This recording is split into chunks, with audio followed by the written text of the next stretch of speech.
was the distributed ledger. Thank you. All right. Okay. All right. We proceed from there now. So okay. So we stopped at Ethereum and the node client, where we covered the full node, the light node, and the archive node. So today we are going to start with consensus mechanism. So we've talked about like distributed ledger. Before I go into that, we've talked about distributed ledger before, about how each copy, each node connected to that needs to like have the exact copy. There should not be any discrepancies between what it's available to each and everyone connected on that ledger, on that blockchain. So when you now have a distributed system, how do people come to agreement on the valid data? How do you know that this is the right data that is supposed to be there, that's actually supposed to like go through?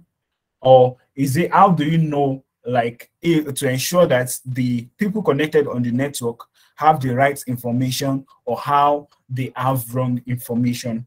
Since everybody has a copy, there needs to be a way for them to reach agreement on the right amount of data. So when it comes to blockchains like Ethereum, which are in essence distributed databases, the network nodes must reach an agreement on the network's current state. This agreement is achieved using consensus mechanism. When it comes to distributed system, which blockchains are also included, but just like we've explained earlier in our previous class, all blockchains are distributed ledger use distributed system technology, distributed ledger technology, but not all distributed ledger technology are blockchains. So when it's, you now have such a distributed system as that, you need a way to agree on the state.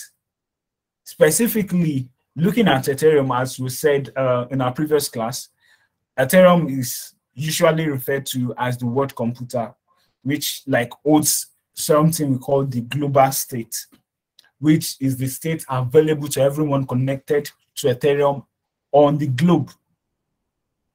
So the point of each node coming to agreement on the valid state of that network, consensus mechanism to achieve that. And what exactly is this consensus? Just like from English, consensus basically means agreement. That's just the simple thing about consensus. So consensus mechanism now is the mechanism put in place for a distributed system to come to conclusion about its state. So by consensus, we mean that a general agreement has been reached. Consider a group of people going to cinema. If there's not a disagreement on a proposed choice of film, then a consensus is achieved. In the extreme case, the group will eventually split. Let's say ShecodeAfrica now plans like, okay, it's ladies' night out or something like that, and you guys are going to watch a movie. You like, let's just use like statistic of people on the call now. We have 34 people, and we want all of us to watch the same movie together. It means like we must come to conclusion on the movie we want to watch. I know like there are different genres of movies. We have horror movies, we have different action and stuff. So we need to agree, okay, oh, how many people want action movie? Okay, these are the set of people that want this. These are the set of people that want this. So if there are now varying opinions about the sort of movie, so probably you now throw it to a vote, that if you are for this, vote. If you are for this, vote. I now pick like the longest, the one with majority agreements of people. That's what you do. So that's basically how it works as it relates to consensus mechanism. So in regards to blockchain now, the process is formalized, and reaching a consensus means that at least 51% of the nodes on the network agree on the next global state of the network. Let me come again on that. Normally now we have okay, our number has dropped to 32 now. So if we are to be fair, we say like at least we need like maybe 60% or 70% agreement on the movie choice we should go with. But when it comes to blockchain, the valid number for majority is not 60%, it's not 70%, it's not 90%. The valid number to come to agreement on a distributed system such as Ethereum is 51%. 50% makes it even. But the moment it crosses to 51%, if 51% of the nodes connected on that network can agree on one thing, it is what those 51% agree on that will be carried out, and the other 49 will be disregarded. Are you all together? Yes. Okay. So using this principle now, there's something we call the 51% attack in blockchain. So this 51% attack, you know, earlier on we've talked about how, okay, Fatima, you can speak.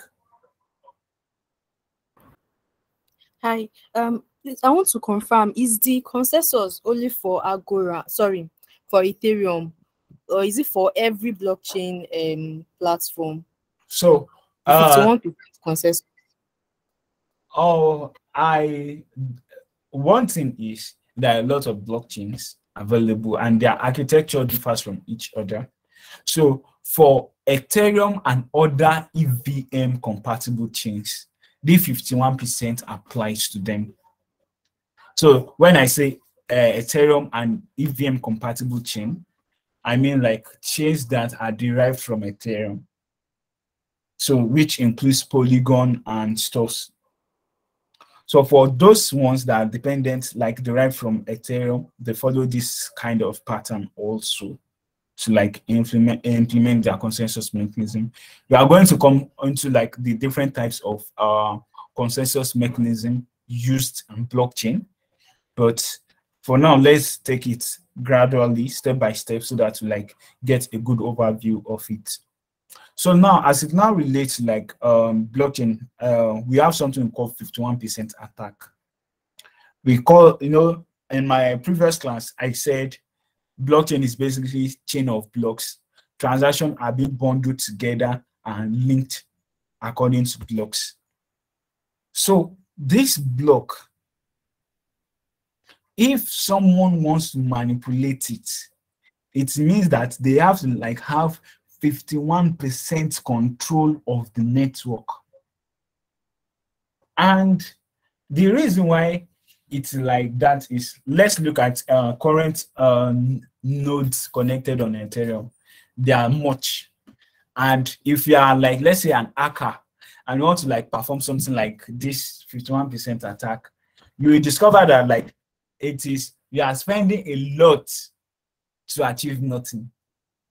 So like that's part of the mechanism put in place by Ethereum to like prevent fraudulent activities by miners, by people, by nodes connected on that network.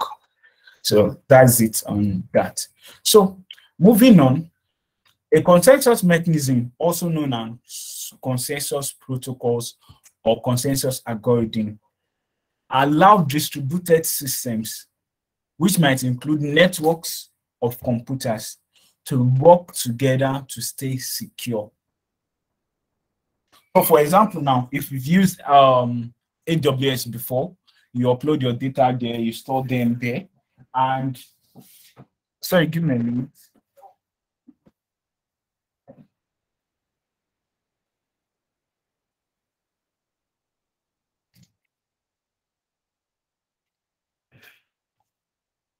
All right.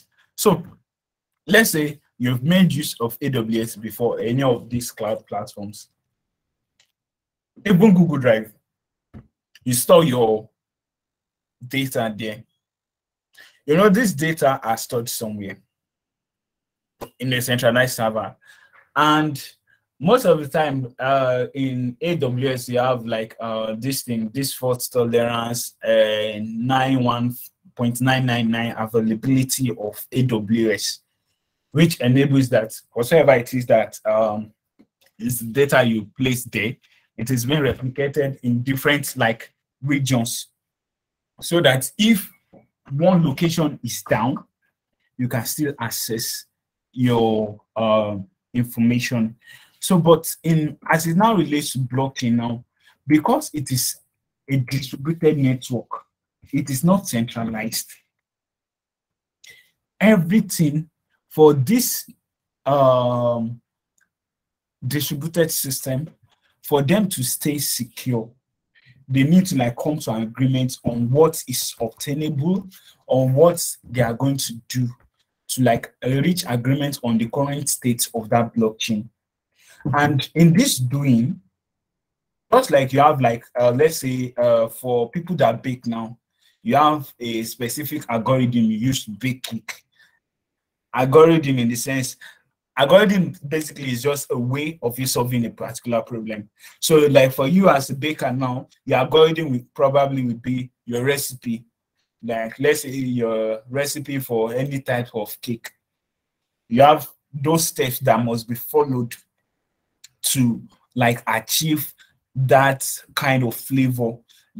I don't know a lot about cake, but let's say, I don't know if there's something like strawberry cake or something. So like, if you want to like do something like that, so like you have some certain steps that are going to give you that exact flavor.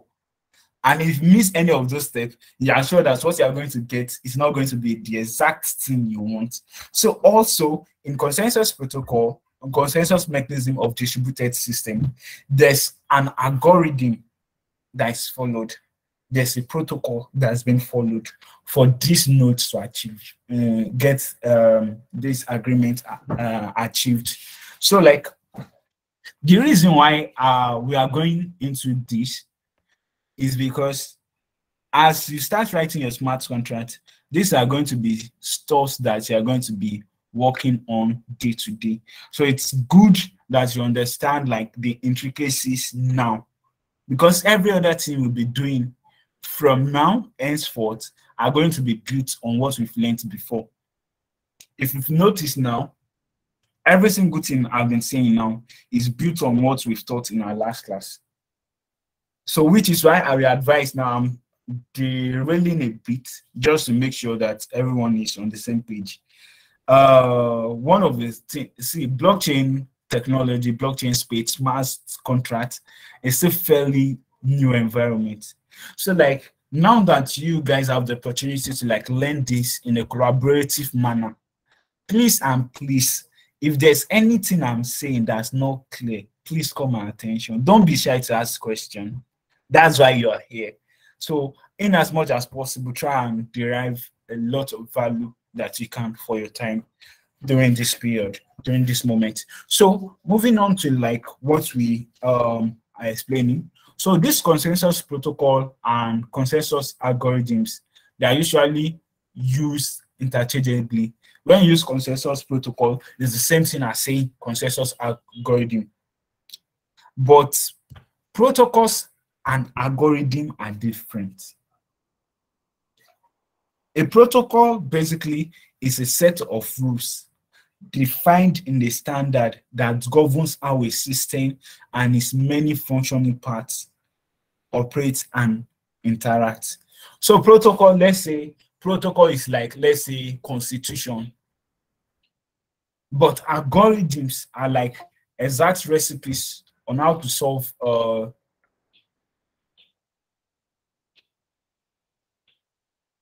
Also, please, I'm coming. So, but algorithms are like exact recipes on how to solve a problem or calculate results. You know, like in software engineering, we have different algorithms that help you achieve this thing that you can make use of. So that same thing applies to consensus mechanism, because most of the time these things are automated.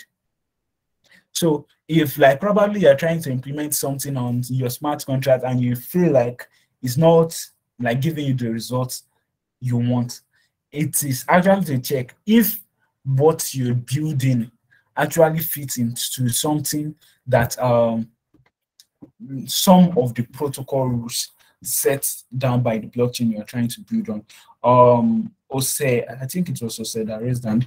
You can ask your question now.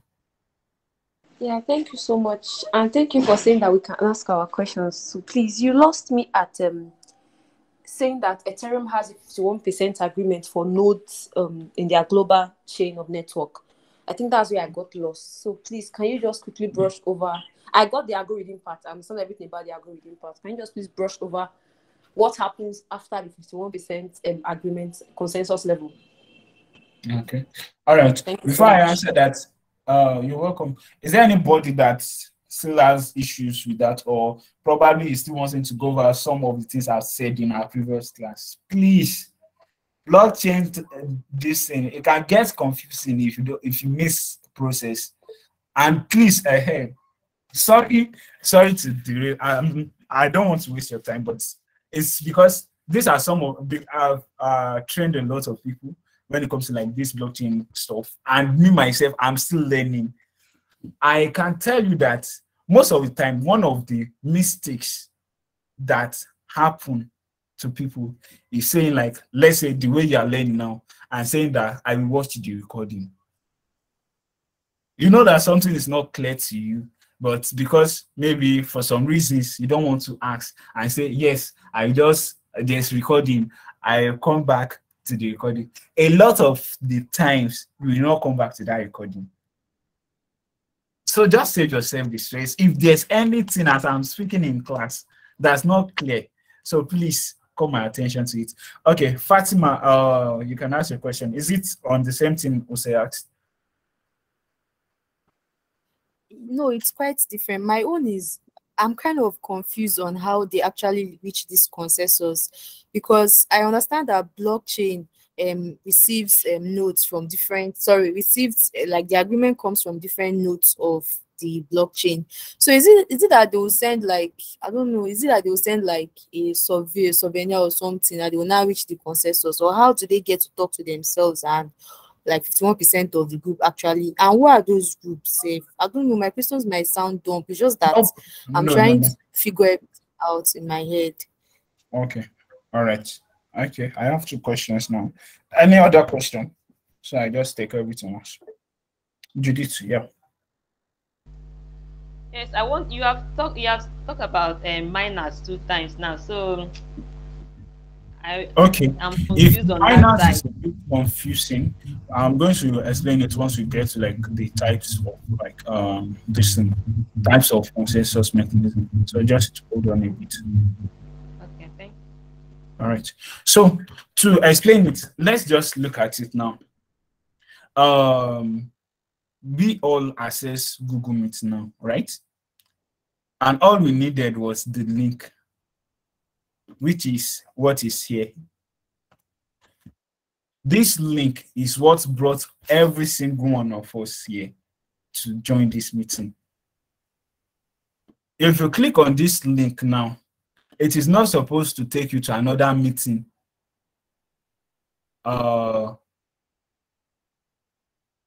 It's not supposed to take you to another meeting. This link is meant specifically for this training, right? So the thing is, this link you are seeing work based on the algorithm being implemented by Google. It is a protocol already, and it follows that protocol. So also, when it now comes, the reason why I'm using this analogy is so that you get it that this is basically technology. The only difference is that the Web3 technologies are distributed and they are backed with blockchain. But if you can get how it works in this Web2 stuff, it will be easier to like move on from there. So this thing brings us here. It follows the rule. At any point, as long as you have this correct link, it should always bring you here. So now, when it now comes to like nodes participating on Ethereum network, we are using Ethereum as a case study. So like what I'm saying does not only apply to Ethereum network only, it applies to other network also, except for like probably some cases where there are like major changes in their own architecture. So the architecture is basically what determines how things are being run on that stuff. So now, to answer some of the questions, this thing, you are not creating souvenirs, you are not creating anything. It is being done automatically because the code that performs these actions have already been written. The architecture has already been set in place. So this architecture is what will always be followed by this system. So now coming to now this note. These nodes basically they are like just like as I've explained in our previous class, nodes are basically like electronic devices connected together on a network. So at every point in time, the network knows the number of connected nodes. So if anything is to happen to that network at that point, it means like 51% of the nodes connected at that point must actually be in agreement for that change of state to happen. For example, let's say Folake now, let's say Folake wants to send money to Chidima. For that transaction, for that action to be added to the blockchain, it means like 51% of the current nodes available on that network must be in agreement that, okay, yes, this thing that Folake is trying to send to Chidima is valid. Is that clear now, Ose and Fatima? Yes, I'm following now. Okay. Fatima, is that clear? Okay, the thing is, sorry, please, I'm so sorry. I understand the parts where Don't, you said that. Sorry for asking your question, please. just ask your question. Okay. So I get that all the nodes connected to that network have to reach an agreement. The agreement now that you're talking about, is it in terms of the algorithm? Yes. So like basically now, let's it's a bit more complex than what I want to explain now, but just for this level that we are in currently, just take it like that. So like let's say the stuff is, I will still use the same analogy that Folake wants to send money to Chidima. So the money, you know, like on the norms, let's say you want to do this on a bank, the first thing you check is this money that Folake is trying to send, does she actually have this money in her account? First thing. Second thing, does Chidima have the ability to receive this money? So if those conditions are checked out, it can now allow that action to go through. So, and the people that now verify is this process is done automatically. Don't get me wrong. It's done automatically. So this process now is carried out digitally just to check against those conditions. And once you fulfill that condition, your action can now be added to the blockchain. It is done automatically. That is why you can't, the fact that you are like, let's say a node on the, does not mean that you actually have to like be doing everything yourself manually. It's not like that. Is that clear now, Fatima? Yes, very clear now. Thank you very much. All right. Any other question before I proceed? Listen. Yeah, thank you so much. From what you said now, I think what I understand is that I just want to be sure that I'm correct. What I understand is that this agreement is reached from a certain rules that have been put in place.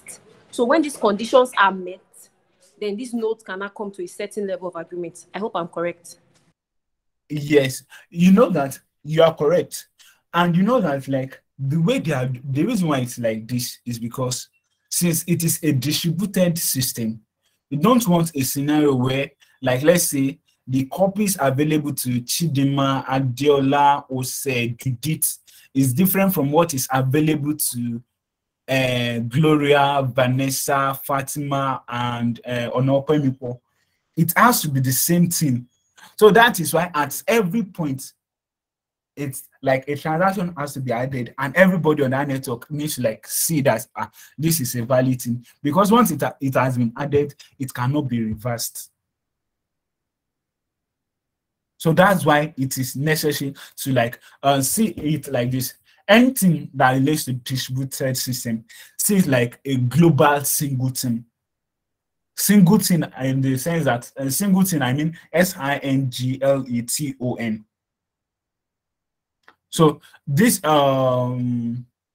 this global singleton, see it like that. So like this blockchain, that singleton means like it is like for those that understand like some of these JavaScript terminology, it is not like multi-threaded, it's single-threaded. So it is like from a single source. That's why it's like that. Every point you are doing, it's that's why the trilemma issue comes into place. I hope I've not confused us more. Sorry, I'm still a bit confused. All right. You said that all the nodes, I think someone asked, like, how did the nodes agree? Did they like click? Maybe is there a notification that pops up that they have to like consent, like click on it to consent, or like how did they agree? Okay, hold up. I think I have some videos here that can explain. Just I will play like about 2 videos now, so that you guys can. It's from YouTube, so you can go through them and let me know if you can. Can you hear the sound? Cryptocurrencies is the sound of the video. In this video, I discuss how coming to consensus over shared Yes. is a problem that has been the overriding concern of economists. The key invention of blockchain and cryptocurrencies is the consensus mechanism. In this video, I discuss how coming to consensus over shared facts is a problem that has been the overriding concern of economists and political philosophers for centuries.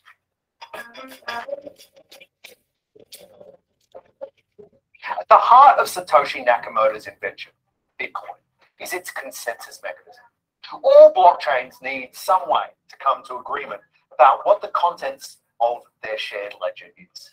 All blockchains need a way for the network to agree which transactions to add and in which order.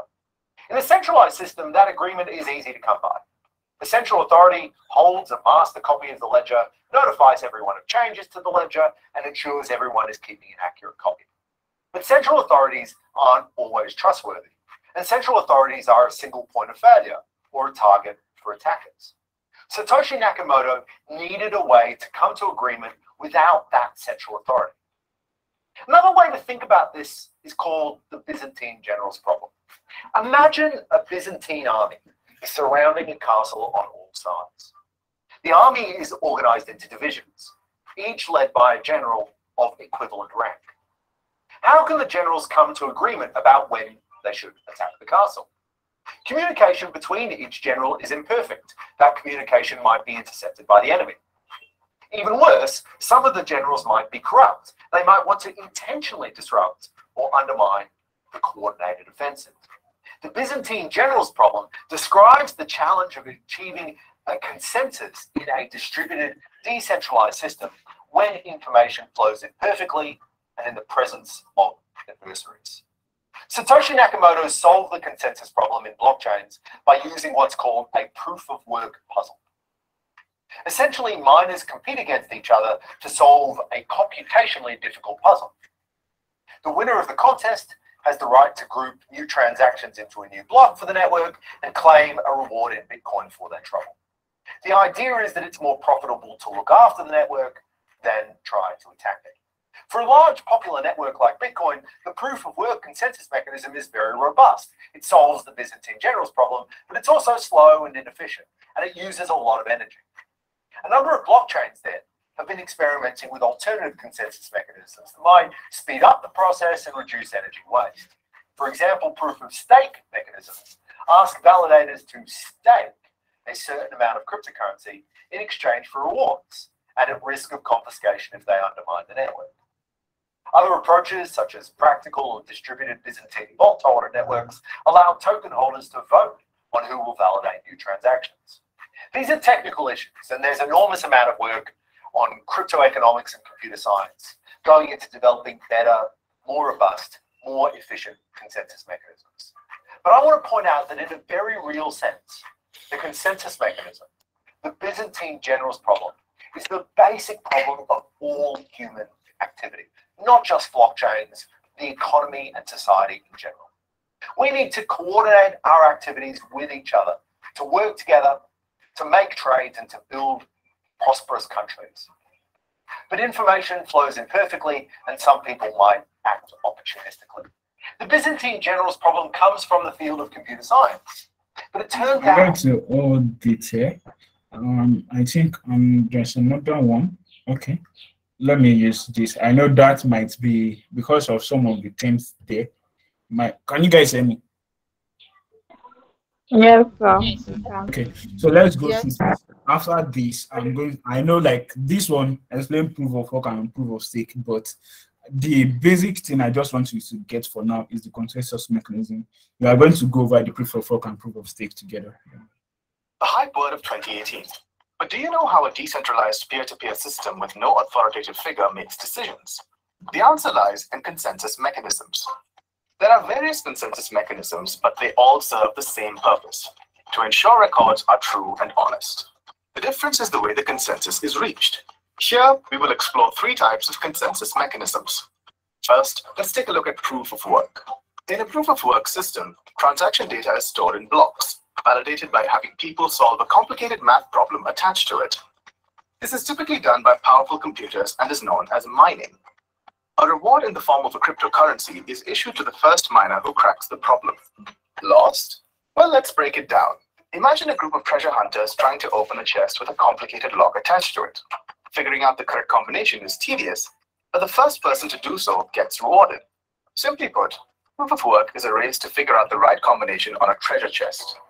Cryptocurrencies like Bitcoin and Ethereum use a proof of work mechanism. Next, we have proof of stake.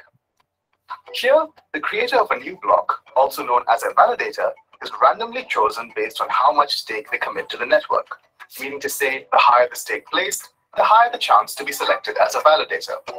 Let's apply this to the treasure chest scenario. Picture a group of treasure hunters vying for a chest. The chest is rewarded based on a lottery system. To participate, each hunter has to buy lottery tickets. The more each hunter buys, the higher the chance of winning. Blockchain protocols like Cardano's Ouroboros and EOS adopt the proof of stake consensus. Lastly, proof of authority. A modified form of proof of stake. Here, only approved parties selected based on their reputation can become validators. Let's revisit the treasure chest scenario. A group of treasure hunters form a union and pool their treasures. Based on their level of trustworthiness, a select few are appointed by the group to ensure the validity of the chest's content. IBM's Hyperledger Fabric and Ethereum's Coven testnet are some examples of blockchain systems that use proof of authority. Whilst traditional blockchain companies exist on a single consensus mechanism, some innovative ones are adopting multiple consensus protocols.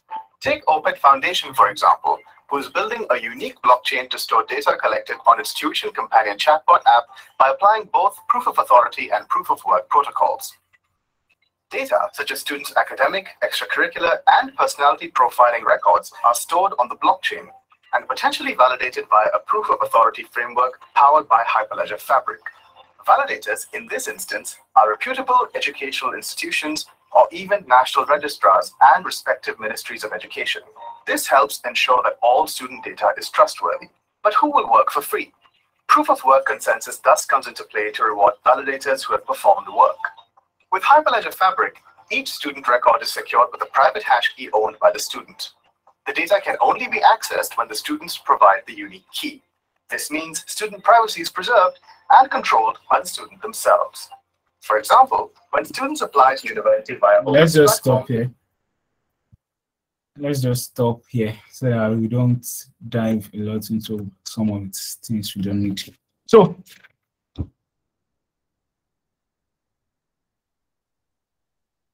sorry, what's happening? Oh, Yeah, yeah. the slides. Okay, as regards the slides. Okay, let's see what can be done about that. Let's see what can be done about that. Let's just I will try and see what I can do about that. So, firstly, before I take any question now, let me try to address this. The last question from someone. So, like this, how it is being done? Is it that people do this? No, there are specific systems that can run this thing. When I mean system, I mean like their CPU, their processors are meant to like undo every task such as this. So that's why it's like that. Those are the systems that are able to like undo it. So like in the early days of Bitcoin, you were able to like mine on your phone, but as the network gets larger, phone and even PCs don't have the ability to do that anymore. So that's why there are specific kind of system you need to like run all these processes. So the only questions I'm going to take now is any question that relates to like the consensus mechanism itself. The next part you are supposed to take is like the types of consensus mechanism, which include proof of work and proof of stake. So if you have any question based on what consensus mechanism is and any other thing that I've covered earlier, you can ask them now. And I hope the video is not confusing to us. Was the video helpful at all? The video was actually really insightful. Okay, all right. Okay. So okay. Ose, you can ask your question. All right, thank you so much. If there's something I got from the video, it's just that I want to verify if I heard correctly. From what I understood, consensus is needed because there's a decentralized technology, which means outside decentralization, there's no need for a consensus. A central system just runs and checks and does everything by itself, right? Yes. For example, now, in the case of like your school system now, like when you register and they say like, come and submit your document, let's verify. It is what they tell you that you accept. No one is there to like verify and see this thing. Consensus mechanism applies to distributed system. Because it is distributed, there's no central authority like in charge of maintaining it. That's why it's responsibility of everyone connected on that network to like validate what gets added or what is not going to be added. Is that clear? Yes, it's clear. So by that saying, it means when there's a peer-to-peer connection, the consensus mechanism, it was determines if a transaction will be performed or not. It's not the pairs that are involved. Yes, it's the consensus mechanism. So this consensus mechanism, they vary a lot. So once we get like this into like those consensus mechanism, you can now understand why each system has its own way of maintaining the network. Okay. Any other question? All right. So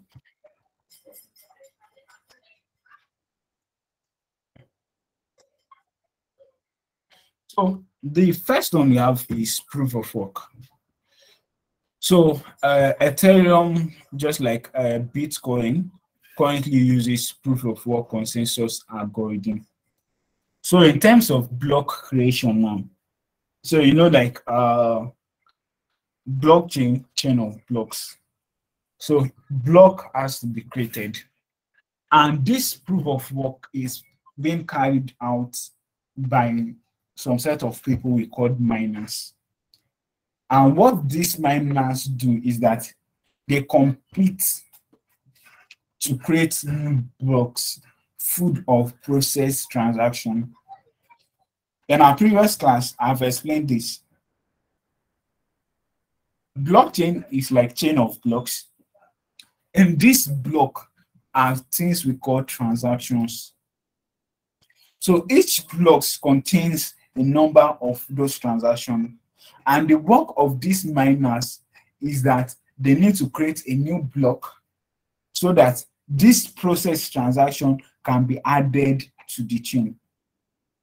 So the winner shares the new block with the rest of the network and earns some freshly minted ETH.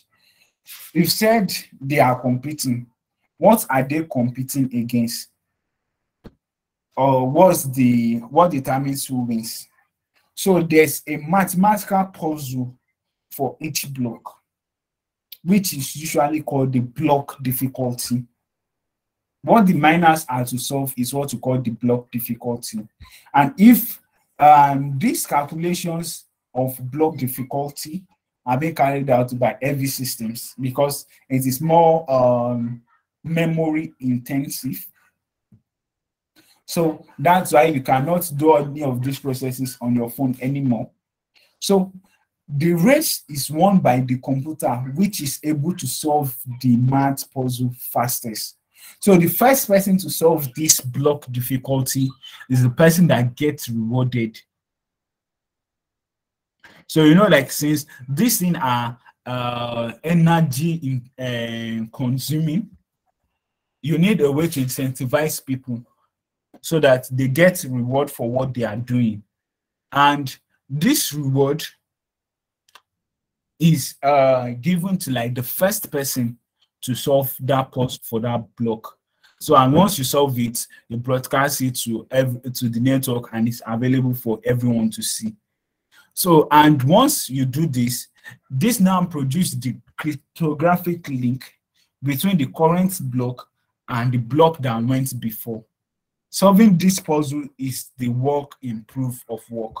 So proof of work, the work there is the block difficulty that the miners are to solve, which after solving them generates the link between the previous block, which is the last block, and the new block that has been added.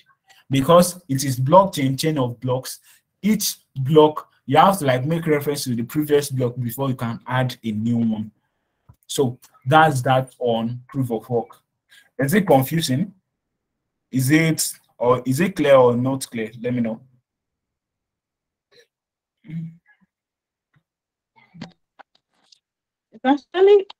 It's actually clear, but my question is, what if nobody is able to solve the math puzzle? There will always be someone to solve it. So it just means like it can take longer time, but as long as you are like using a system, so like it is memory, it requires a lot of RAM. So like the memory intensive is in terms of RAM. So like as long as you have that RAM, you can be able to generate, get it. So that's it. Okay, hello. I think, yeah. Okay. You mean like so people actually just stay and mine this stuff, or is it automatic, like software or something? It varies. It varies, but most of the time, if you're a miner, first thing is that you need constant electricity and constant connectivity to the network. So it is done automatically though, but part of the things that like determine it is like the how efficient your system is. That's what determines that. Okay, thank you. All right. Sorry, I don't want to. Okay, Roslyn, you can. Okay. Thank you. Thank you for the lectures. Please, what I want to ask, based on this mining thing, is it like we say it's a puzzle that needs to be solved? Is it like the person has to do the calculation, like some form of algorithm, or like you just on your system and there's a software that solves the problem for you? Sorry, I Yeah, want the to know. software does the stuff. So like the reason why it's like that is that because everything has to like be linked together. So this puzzle is it's dynamically generated. You cannot predetermine what the next block difficulty will be. So it's just to make it ensure that like everything is actually goes through like the due process before they are added. Roslyn, is that clear? Sorry, what I mean, is it like a question, a mathematics question? Like, is it a question that you have to crack? Yes. So like solve? it's that block difficulty is a number you need to get. Is it So like guessing, or do you guess, or like there are some ways to know, or just I don't know. you have to like, it's not like by guessing. You have to like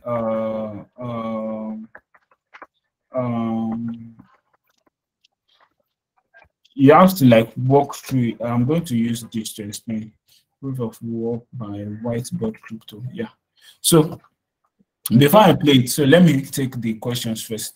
Gloria. Hello, Abimbola. Please, my Hi. question is, are these miners different from the miners that mine by? Sorry? Can you hear me? Yeah. Okay, please, my question is, are the miners different from the ones mining by, like mine by? I don't See, let me, I'm not supposed to like shade any projects, but the truth is, a lot of people say they are mining that project, but have you actually checked if that project is on blockchain?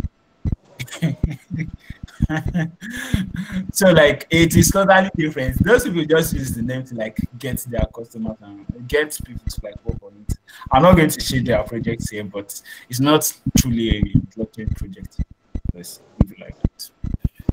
Okay, thank you so much. Yeah.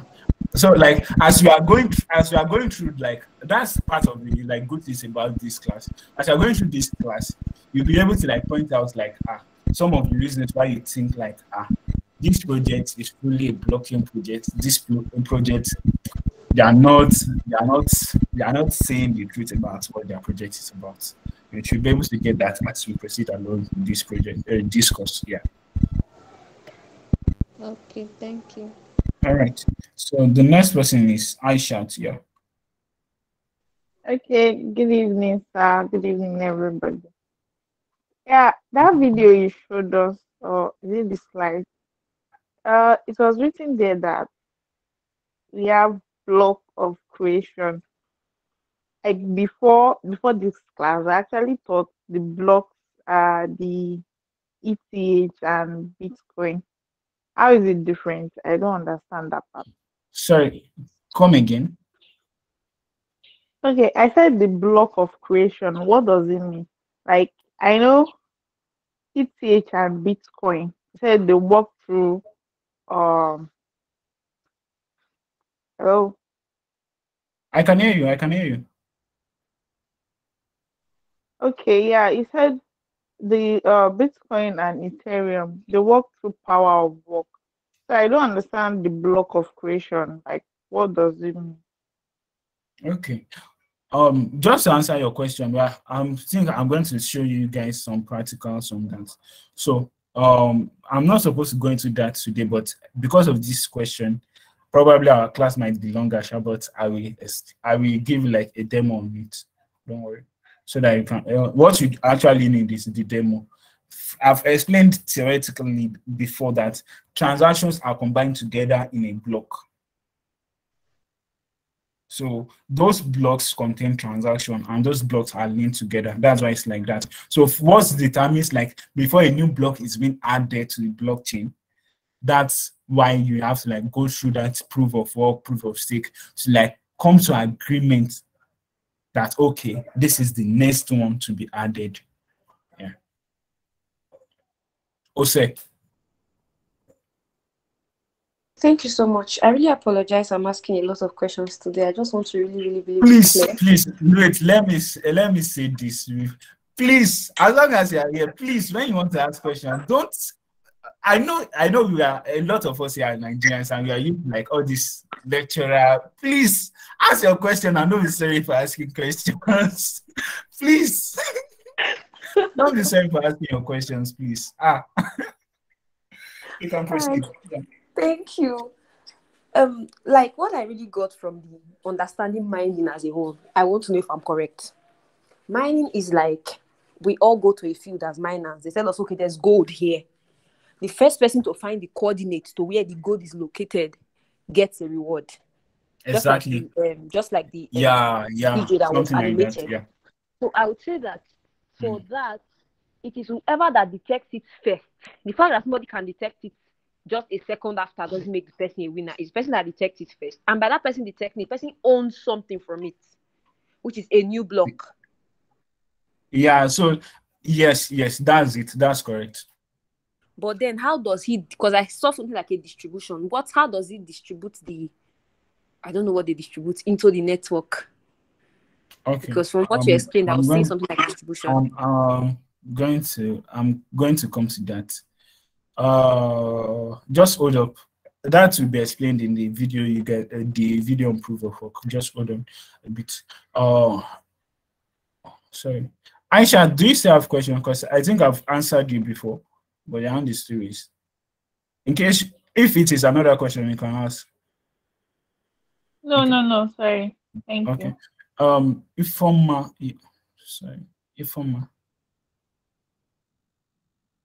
Yes, thank you very much, Abimbola, for like how you've been explaining things to us. My question is this. Okay, so like people, how do the miners get this information? Like, how do they get the problem that they're meant to solve? Because like, okay, like how is it communicating to them? Okay, just hold up. I get where the questions are coming from. After this proof of work video that I want you guys to like watch, if I believe this one will explain a lot of questions you guys have about this proof of work. So after that, I'm going to take questions and explain again in another way, so we can all be on the same page. Yeah, it's this one. Okay. What is proof of work? Can you guys hear the sound of the video? Yes. Yes. What is proof of work? Whether you're new to cryptocurrency or you've been doing, what is proof of work? Whether you're new to cryptocurrency or you've been doing research for a while, you've most likely heard the debate between proof of work and its counterpart, proof of stake. If you're interested in learning more about proof of stake, check out our video that we just published over it. Now, some investors think proof of work is better, and while it does have features that aren't desirable, it was the very first consensus mechanism, and the big bad Bitcoin model still uses it. So keep watching to learn exactly what proof of work is and why it's still a leading model for the crypto community. So first, let's understand consensus mechanisms, because to understand what proof of work is, first we need to know what a consensus model is and why it is needed. In a normal database system that holds information, for example, a medical report cards, a single person or a computer is given the responsibility to manage the entire database. It is only their job to update, maintain, delete, and add new patient information to the database. In fact, nobody else has access to it. Technically, if they wanted to, they could delete your account, or they could say that you owe them $10,000 at their will. For blockchains, this is completely different. Being what is called a distributed ledger, this technology is what we call self-governing, which means there isn't one person who can control it or make changes. Instead, contributions come from all of the hundreds of thousands of users who participate in the network to make it function properly. If one person said that you owed them $10,000, they would be quickly outed as a fraud by the rest of the people on the network that are checking them. This is the first benefit of a consensus model. model. In an ever-changing system like the blockchain, you need a reliable, fair, real-time, efficient, and transparent mechanism that will ensure that transactions are executed and genuine, and that there's something called a consensus on the network. Now, that was a lot of words, but if you're curious what consensus means, it means that everyone is on the same page. Essentially, let's say if Bob pays Alice $10, we want to make sure that everyone knows what actually happened, and also that Bob's account goes down $10 and Alice's goes up $10. Proof of work is one way to make sure that everyone has the same database, that they reach consensus. Now, in the blockchain, instead of one person having a record of those medical records, everyone participating has it. They have their own logs of what is going on. This way, the information is public and it can't be frauded or controlled by one authority. However, like I said earlier, you need a way to make sure everyone is on the same page. This distributed ledger is how we do that. Everyone has their own record. But how do we make sure everyone has the same record? Now that we have an idea of what a consensus mechanism is, let's dive into proof of work that solves the problem of everyone having the same record. If you search the word proof of work on Google or other search engines, you'd be told that proof of work is a consensus mechanism on the Bitcoin network. And yes, it is a consensus mechanism, but there's a lot more to it. In technical terms, proof of work is an algorithm or system that uses a significant amount of effort to deter or eliminate fake uses of computing power. Launched on the Bitcoin network in 2009, proof of work was designed to solve the problems of double spending, which, if unchecked, could be a major issue for crypto projects. You might be asking, what is double spending? Well, let's say that Bob has $10.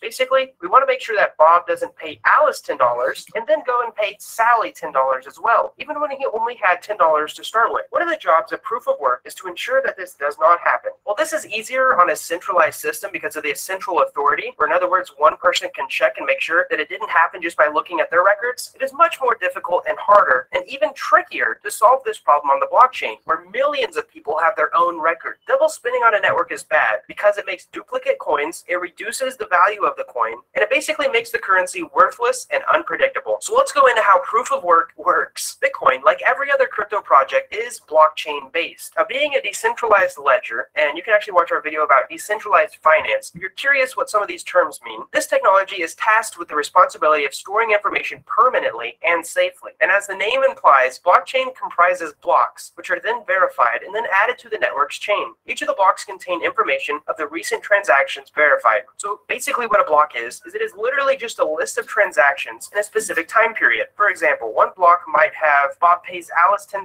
Alice pays Sally $5, and Alice pays Bob $5. Now, in reality, a real block can contain all the way up to 100 transactions, but you get the idea. Now, this means you can go back and see every transaction on the blockchain where the very first dollar came from. And the important part is new blocks are directly tied to the previous block, which makes it a chain. Now, miners, which are just people using their computers to participate in the network to add new blocks, execute proof of work each time that a new block is added. And it takes roughly 10 minutes on average on the Bitcoin network for miners to find the winning proof of work to validate transactions. Now, you might be wondering, what is actually happening when a Bitcoin block gets mined or validated? Well, it is actually some really difficult guesswork. There are essentially a ton of computers around the world guessing randomly until it hits that block's password, and then it's verified. The passwords can't be predicted, but they can only be guessed. And you can check it very quickly, though, to make sure that it is the right password. Now, this randomly guessing task is actually a hash function, and it's very important to proof of work, but it's also very technical, and it's not completely needed here. So make sure to hit that like button and subscribe to see our future videos, where we do plan to explain it after covering more basic topics. So by figuring out this really difficult password of a block, we can be sure that you spend a ton of time trying to guess and check it. And this is where proof of work comes in. You have proof that you spent a long time trying to find the password that works. And so you get a reward, which is a certain amount of Bitcoin. And then the transactions that are in that block are then validated, and the records of everyone on the network are updated to the new blocks. So let's move on to some of the features of the proof of work mechanism. Number one, it's secure. The singular purpose of integrating this system into crypto projects is to offer a reliable, safe, permanent, fair, and transparent system that will form a consensus based on network participants' contributions. So proof of work, like any mechanism consensus, is secure. Misbehavior from a miner on a proof of work mechanism may result in being cut off from attempting to add new blocks in the future. Also, carrying an attack on this system would take a ton of money and computing power. For example, to create fraudulent transactions, you would need to control 51%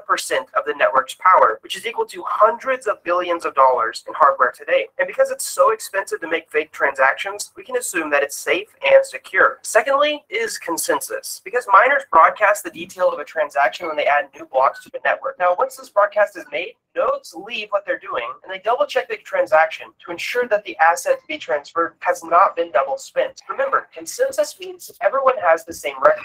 These miners have to compete with thousands of others to earn rewards in the form of Bitcoin. Now, this healthy competition gives birth to what is called a consensus mechanism, what we call proof of work. And this syncs all of these nodes to the same blockchain copy once a new block is added. Once a person solves that block's puzzle, they get a reward, and then they give the solution that they found to everyone else to add to their ledger so that they can start working on the next solution. Now, inherently flawed, proof of work has a ton of problems that have made it almost impossible for mass adoption. And I'm going to go over some of those problems now. Number one is impact on the environment. According to a 2019 BBC News article, proof of work is estimated to have used as much energy as all of Switzerland. And that's not all. As the network continues to grow and more people begin to jump on the Bitcoin frenzy, the energy usage increases. Now, the energy consumption level of this network makes it bad for the environment. However, there are also reports a large majority of miners are starting to use renewable energy, such as solar panels, to power their mining operations. Another problem of proof of work is its inability to scale. The crypto market is growing at an unprecedented rate, and it has opened up opportunities for us individuals to make real money either as traders or miners on these networks. And with a 24-hour trading volume of around $50 billion, the market is booming. But remember, one block is solved around every 10 minutes, and these blocks do have a transaction limit. So at peak times, the fee to send money over a proof of work blockchain can be very high, even more than whatever the amount of money you're trying to send. For example, you might try to send $10 to your friend, but you have to pay a $20 transaction fee, bringing the total to $30. And lastly, a problem of proof of work consensus is no penalties. Now, the proof of work consensus acts as a central authority or sole administrator on a blockchain network. And a traditional authority or administrator tasked with the managing of a database will have strict penalties that are given out to individuals with malicious intent. Unfortunately, this consensus mechanism does not have them. Aside from increasing the cost of attempting to add blocks to the chain or preventing them from attempting new blocks, miners with malicious intent are not really severely punished, and this gives them room for further misconduct. Proof of stake, however, does have a penalty for malicious attempts to create fake transactions. And again, if you're interested, you can check out that video in the link below. However, as we near the end of this video, let's go over some proof of work powered projects, because aside from being the sole mechanism on the Bitcoin and Ethereum networks, proof of work powers a couple of other networks as well, like Litecoin, Monero, Bitcoin Cash, Dcash, and Zcash. And many cryptocurrencies use proof of work because it does solve the consensus and double spending problem. So in conclusion, consensus mechanisms have proven to be quite helpful whenever it comes to maintaining the peace of crypto networks and eliminating double spending, which are huge problems. So in conclusion, proof of work has many benefits and many drawbacks, but it's working great right now. I hope you guys enjoy.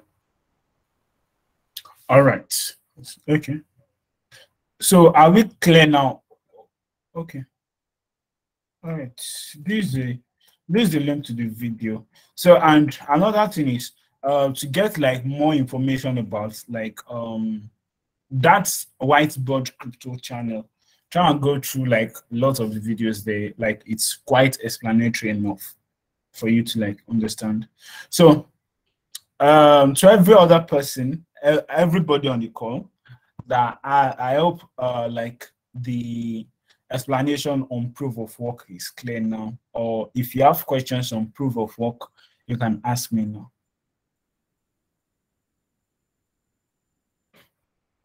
Okay, clear. All right. Okay, that's cool. So okay, now to explain further on what we are now doing. So this in proof of work, they generate the block creation. So like when they solve the puzzle, a new block is being created. And in terms of security, the network is kept secure by the fact that you will need 51% of the network's computing power to defraud the chain. That is, if you want to manipulate the chain, just like it was explained in the video, if you like, you have to like calculate the total number of hardwares you have currently connected on the chain and gain control over them before you can like defraud it. And that means like, yeah, why are you actually defrauding the chain? Well, it's like, it's not, even if you go through that route, it's not a profitable way of making money if that's your stuff. And the next type of like consensus mechanism is proof of stake. So Ethereum is going to upgrade to proof of stake this month, finally on main chain. Although the Beacon chain has been in existence since 2020, but the final migration will be done this month. That's why you are hearing the buzzword about the merge. So proof of stake is done by validators. They stake their ETH to participate in the system, unlike proof of work that what determines your participation in the system is your hardware configurations and stuff. So, and the security also is the same thing as the proof of work and this thing, as the proof of work mechanism, where you need like 51% of total staked ETH. And currently, I think the ETH is implemented that the minimum amount of each stakers is 32 ETH. So if you want to defraud the chain, it means like, let's assume that you have about like 1,000 nodes. It means like you have to have like 3,200 ETH in order to be able to like defraud the chain.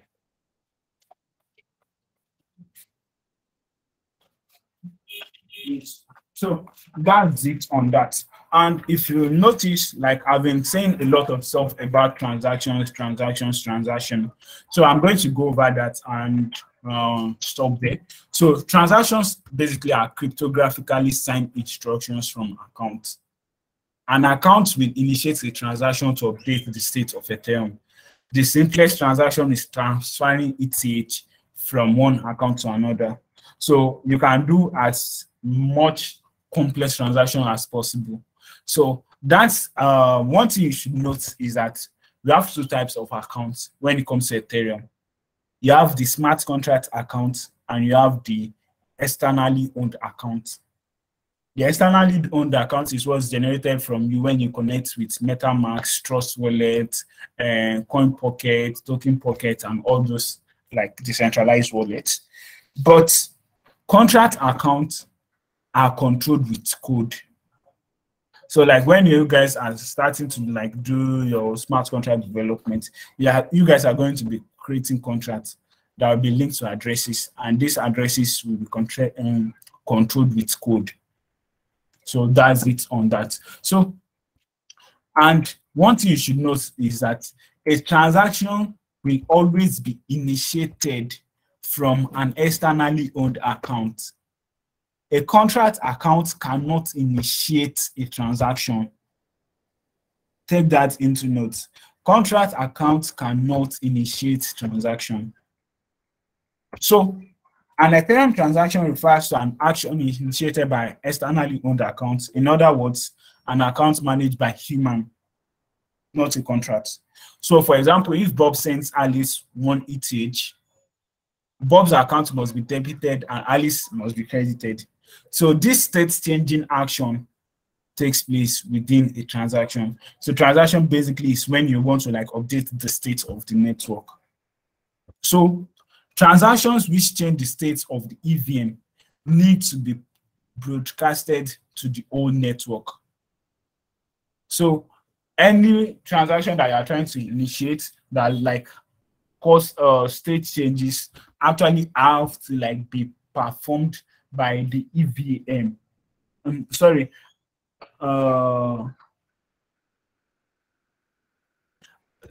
mean it has to like be broadcasted to everybody on the chain. So, and the next thing is gas. For every point when you are like trying to like perform transaction, you have something called gas. Gas is the measurement of the amount of computational effort required to execute a specific transaction. So, and since each Ethereum transactions require computational resources to execute, each transaction has a fee attached to them, and that's it. So, and your gas fee are being paid in Ethereum. So, like if you're interacting on Ethereum as a chain, you have to pay your gas fee in Ethereum. If you're interacting on Polygon, you have to pay in Polygon and Matic. So what that means is every blockchain you are trying to interact with, the gas fee will be paid in the native currency of that blockchain. So I'm going to stop here to take questions. If you have question, you can ask now. I shout. Okay. So you said if Alice send Bob 1 Ethereum, everybody is going to know. So like if you should send me 1 ETH now, does it mean that everybody is going to be alerted that okay, oh, this person has sent me this particular ETH? Or what does that mean? It means like all the nodes that are in charge of validating transactions will get the notice of a new transaction being added. Oh, okay. Thank you. All right. Romola. Okay, so I just wanted to ask, please, what is EVM? EVM is the Ethereum virtual machine. So EVM is what actually handles execution of actions to be carried out on Ethereum blockchain. See it like the CPU of Ethereum. Okay. Yeah. Any other question?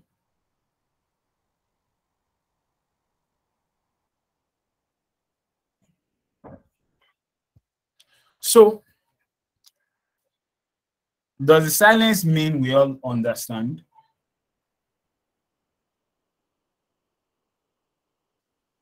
Well, if you all understand, that's good. So, let me be honest with you guys. I know I've said a lot of stuff today that probably need you to like go over it. What I would just advise you guys is that the resources that I created for you guys, try as much as possible to go through them. Blockchain development, smart contract development takes a lot of time, requires intensive thinking, and it requires time. And you should know that the fact that you guys are now doing it in 4 weeks, although this is introduction, like a mentor up Web3 Bridge also. Web3 Bridge runs for 16 weeks, intensive, and it's every day. So just know that the fact that you guys are doing, I understand that yes, it's introductory aspect, but you should know that you need to like put in more extra efforts, because the main aim of this is that you guys will build projects at the end of the 4th week. So if you guys want to like actually achieve that aim, please, as much as possible, try to read, because as from next week, we are going to get into practicals.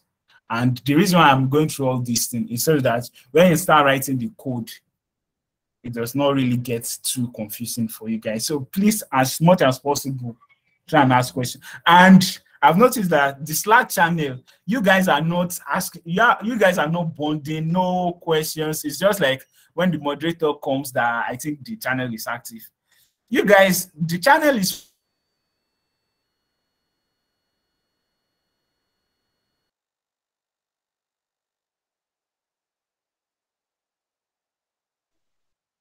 Can't hear you. for you. If you ask question, if you have any question, which I think most of us have not been.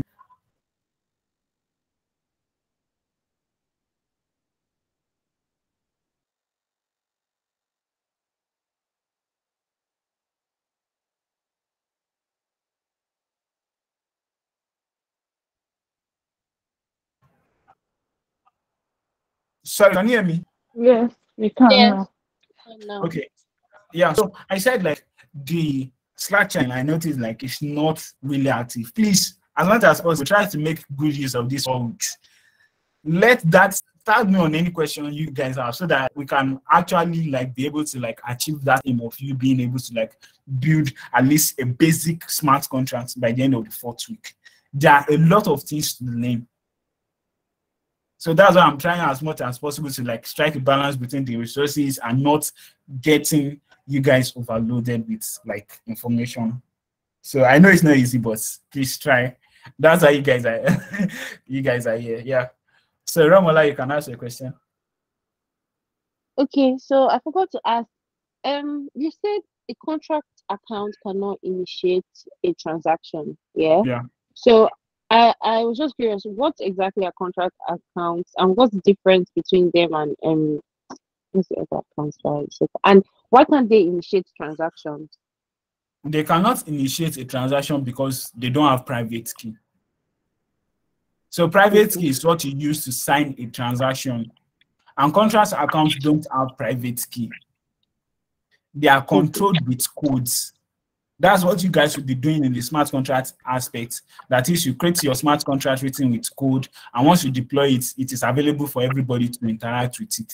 And it works based on the logic you've declared in smart contract. So that's why smart. So there's a link in the resources shared with you guys for this week. Ethereum developers and Ethereum book. Try as much, since you guys will be coding, try as much as possible to go through chapter 1, chapter 2, chapter 3, and 4 before we start coding. So that a lot of this, see, the information are quite much, and you need to know them. You need to know them in order for you to be able to carry out a lot of these transactions, actions you want to perform as a smart contract developer. So try as much as possible to go through them. Yeah, that was it. Ramola, is that clear?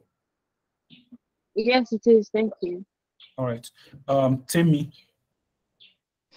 Good evening, Abimbola. Well done. Thank you very much. Yeah, so I'm kind of getting a contrasting message because I understand that in this class we have product designers, we have those who are coming into other field like community management, and we also have developers.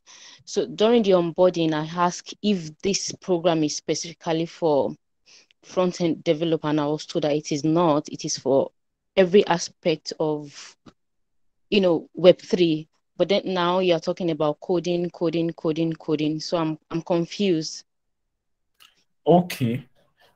My major goal for this class, based on what was communicated to me, is that everybody that's here are meant to build smart contracts at the end of the 4th week. So your 4th week is meant to be your project. And with I guess the partnership is between Web3Ladies and ShecodeAfrica, right? So I think that's part of the reason why it was handed over to ShecodeAfrica to select you guys to be in this class, because you guys are going to code. Yes. It's going to, so I don't know what to say about that, but that's what was communicated to me. Everybody here that's why if you notice in my first class, I was saying at least you have experience coding and stuff. So it's necessary that you want to code, yeah. But in case probably what I'm communicating is a bit confusing, you can ask the managers, the moderators and stuff in your community, so that you can be clear on what's achievable. Yeah. Tell me, is that clear? Yes, I get it. Thank you. All right, Judith.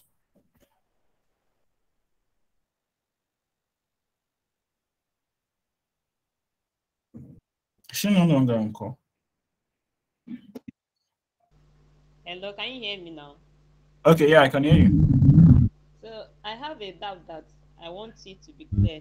I have worked with a company that uses blockchain as a service. So my work there is just to use Web3.js and Ether.js to interact with the Solidity blockchain and Ethereum node, as in the MetaMask wallet. So, and I have also understand about this miner stuff. But my question now is that, are those blockchain developers, are those that wrote code with Solidity, as in wrote Solidity code, are they the miners, or as in I'm confused? No. Miners are different from the developers. Okay, they are different. Okay. Yes, miners are different from the developers. For you to be a miner, you don't necessarily have to. Sorry, I didn't get you. I said for you to be a miner, you don't necessarily have to code. Okay. Yeah. Thank you. Any other question?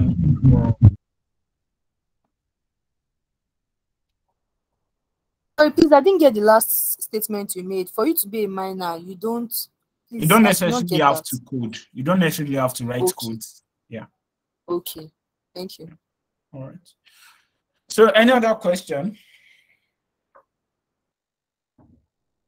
All right. So Just from what I've said earlier, please try as much as possible to go through the resources shared with you so that you can like be on this in sync. See, it's going to, once we start all this practical stuff, it's going to like be intensive. So please use like the rest of this weekend to like level up on those resources. And your question for this week, your quiz for this week will be out like this evening or tomorrow morning so that you guys can do that. And so we'll continue next week then. If there are no questions, let me ask for the last time. Are there any questions based on the last two classes we've covered? If there's anything that's not clear, please ask. Please. Ose. Okay. Thank you so much. The truth is there are lots of things that are not clear, but I am trying my best to grab because as much as I've been enthusiastic about Web3, I've not really taken out time to understand how it works. So I really hope that as much as I take out my time this weekend to understand it better, more questions will fall out. And I hope to have the time to respond to those questions. Okay. No worries. All right. So I think Aishat was raising her hand. You still have a question?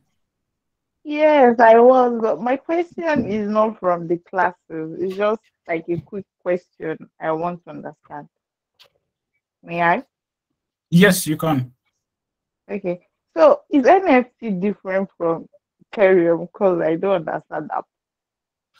NFT is like an application built on blockchain. You can build it on Ethereum. So we are going, so like there are different types of like stuffs you can build as smart contracts.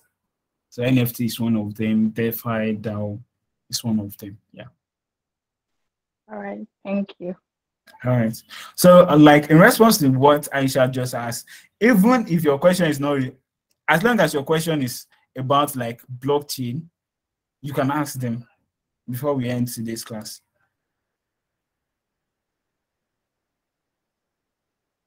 All right. Nobody, Abby. Okay.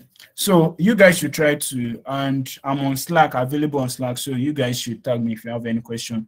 So, and also share your learnings, also learn in public. Share your learnings on Twitter, on this thing, Twitter, LinkedIn, anywhere, and tag the necessary people. I've dropped my Twitter handle the other time, so you can tag me also. So that's it. So in the absence of no question, good night, everyone. Enjoy your weekend. Yeah. Okay, thank you. You too. All right. Thank you. You're welcome.